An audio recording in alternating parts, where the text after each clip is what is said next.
Welcome to Wayne's Old Time Radio Page channel. I'm Wayne, your host. These programs are brought to you by support of our listeners. You can give your support at Patreon or PayPal, either one. There's clickable links in the description below. Thanks for your support and enjoy the shows. From Hollywood, it's time now for Johnny Dollar. Ben Tyler, Johnny. Transworld Fidelity. Oh, hi, Ben. Are you free at present? If the price is right. I mean, are you on a job? It's beginning to sound like it. Can you be on a plane for Algiers in 2 hours? Sure. Who's the client? Lorcoe Ltd, Amsterdam. You know, they're the... Diamond Cutters, an old firm. Big-time deals all over the world. Check. What happened? Oh, one of their couriers just dropped dead in the Algiers airport. Oh, too bad. He was carrying a briefcase with $100,000 worth of set stones. Top-grade diamonds. Don't tell me, Ben. Let me guess. That's right, Johnny. The briefcase is missing.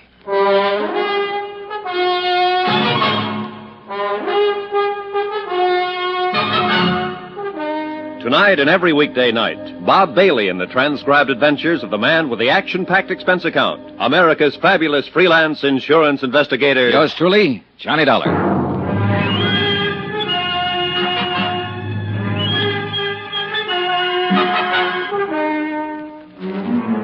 Expense account submitted by Special Investigator Johnny Dollar to the Home Office, Transworld Fidelity Company, Hartford, Connecticut.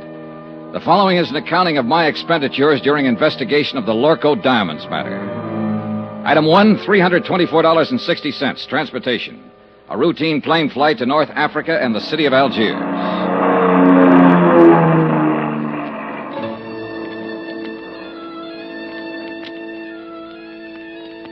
It was an easy trip, and I felt relaxed and comfortable. A feeling that was rudely terminated about 10 seconds after I got off the plane. You are Monsieur Dollar, are you not?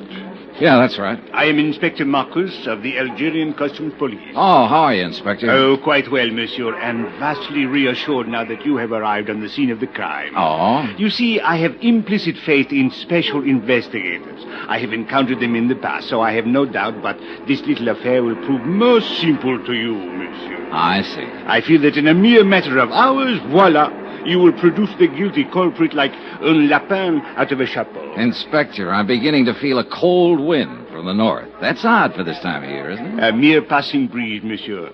I shall now assume my official attitude. And that is? Extreme courtesy, complete cooperation, and the devoted service of my meager talents.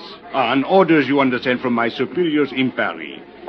And now, monsieur, if you will accompany me to my office. Delighted to. After you, Alphonse. My name is Pierre. Oh, sorry. Just a whimsy. Oh, yes, I know. I have heard the joke. Both jokes. Uh-huh. This way, monsieur. A man from the Lorcoe diamond firm is waiting for us. A special representative, so he informs me. And so, since you yourself are a special investigator, I could perceive a certain advantage in letting him give you the facts, as I believe you say it in the States. Tie our tails together, sit back, and watch the fur fly. Is that it? Well, he is a trifle excitable, but your metaphor, however, escapes me. Oh, I doubt that, Inspector Marcus. In fact, I doubt if much of anything escapes you. You are too kind. Except, of course, $100,000 worth I of diamonds. spoke too hastily. Vanished, disappeared, right under your nose. Well, but there were extenuating circumstances. Oh, I'll bet there were. Tell me something confidentially. Did your superiors in Paris really blow their tops? Monsieur Dollar, if I may borrow one of your more colorful expressions, they said I had probably goofed.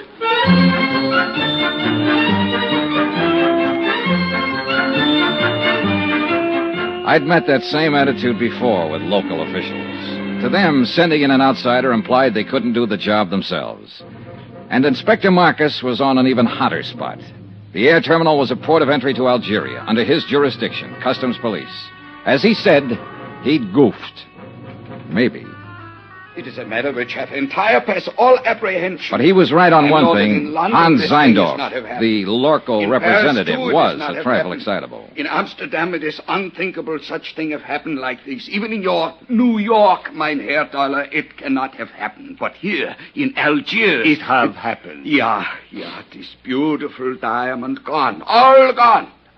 It's like barbarians. This Africa is no place for diamonds. Maybe you ought to tell him that in Kimberley. It's differently there. It's entire different. All right, Mr. Zeindorf. Suppose you tell me just what happened. Who can know, mein Herr?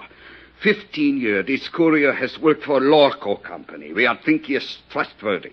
Entire trustworthy. Well, even a trustworthy man can die of heart failure. But he has never had this heart failing before. All right, but... Perhaps it would be better if I were to, with your permission, of course, Monsieur Seindorf. Yeah, you tell. I am not talk this English much good. Precisely. These are the facts, Monsieur Dollar.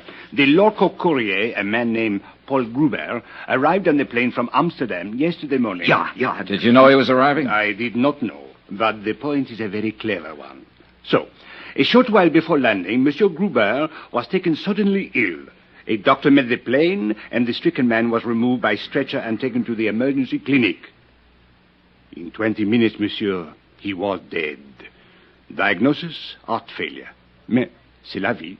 Was there an autopsy, Inspector? Another excellent point, Monsieur Dollar. Thank you. Do not mention it. An autopsy is being performed this afternoon. Good. So the courier died. And then the briefcase? It was delivered along with his other personal effects unopened to the customs property agent here at the airport. And his name, the property agent? André Jourdain. He was very busy at the moment, left the briefcase lying on his desk, intending at the first opportunity to register and place it in the vault. But the opportunity didn't come, is that it? Precisely. Only a few minutes later, I heard a gunshot. Monsieur, he was lying on the floor in a pool of blood. He had been struck on the head. The briefcase was gone. All gone. This beautiful diamond gone entire. Yeah. When did you find out what was in the briefcase, Inspector? Almost 2 hours later. I radioed the Lorcoe firm in Amsterdam, informing them of the death of their employee. They replied immediately and stated that the briefcase contained $100,000 worth of diamond set pieces. Works of art. Beautiful. One brooch, one necklace, 2 bracelets. Precisely. Yes. The jury was being flown here on approval for examination by a prospective buyer. Name of the buyer? The Countess Maria de Tolia. What do you know about her? Monsieur Dollar, if you had seen her, you would not ask. She is exquisite, lovely, chic, charming, spirited, full of the joie de vivre. And no doubt loaded with potatoes. With a woman like that, who would ever inquire? I would. Since it looks as though she might be the only person in Algiers who knew that $100,000 worth of jewelry was coming in on that plane. May we. But she could not have known that the courier was going to drop dead in the airport. A good point, Inspector. Merci, monsieur.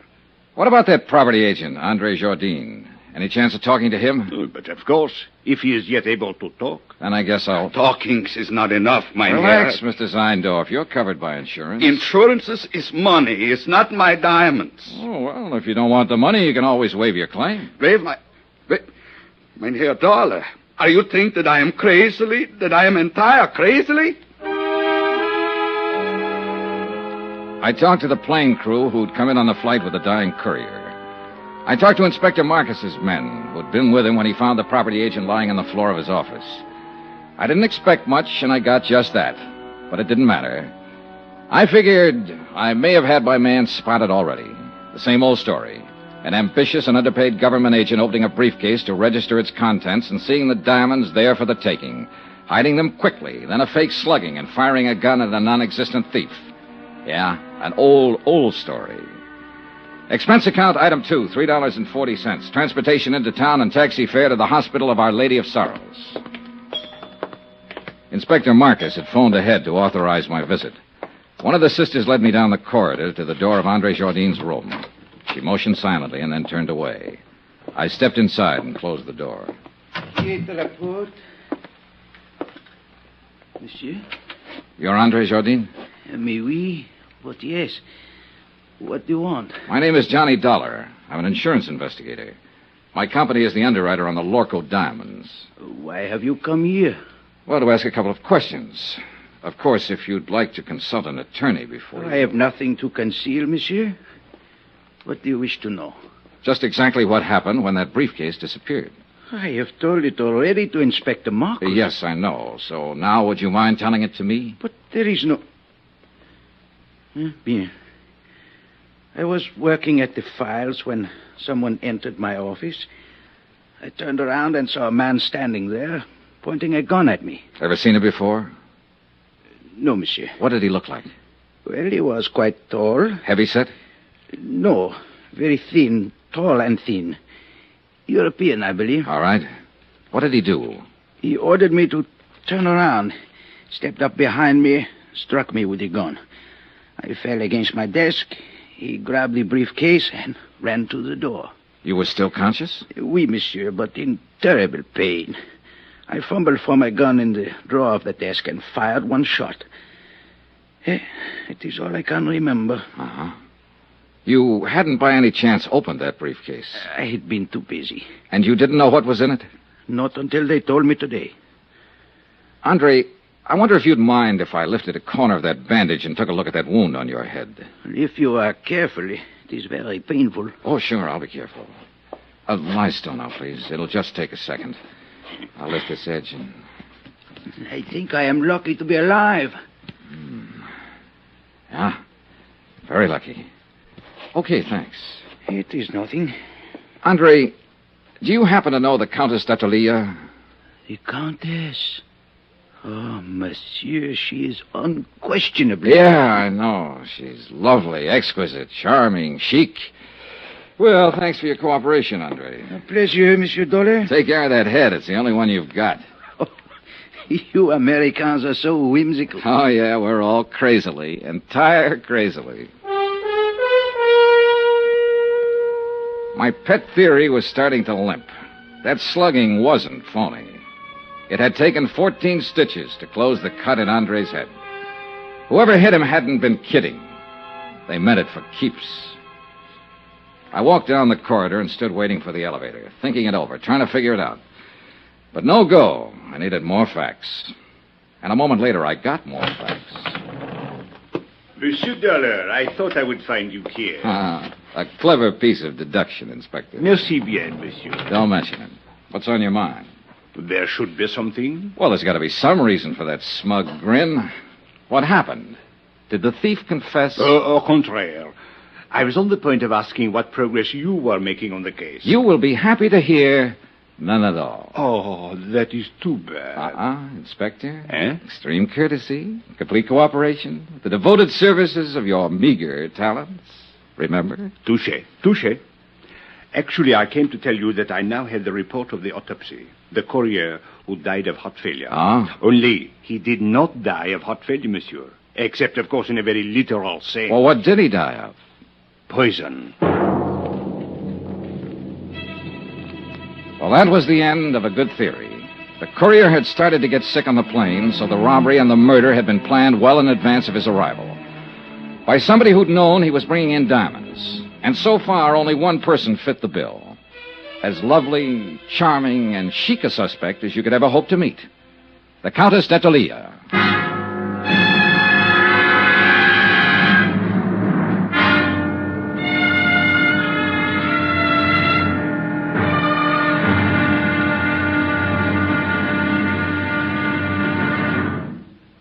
There'll be another intriguing episode in our story of the Lorcoe Diamonds Matter tomorrow. Tomorrow, a lovely woman lies beautifully, and a sinister whisper drifts out of the Casbah. Join us, won't you? Yours truly, Johnny Dollar.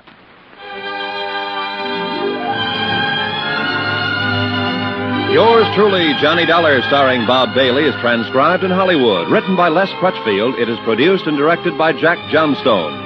Be sure to join us tomorrow night, same time and station, for the next exciting episode of Yours truly, Johnny Dollar. Roy Rowan speaking.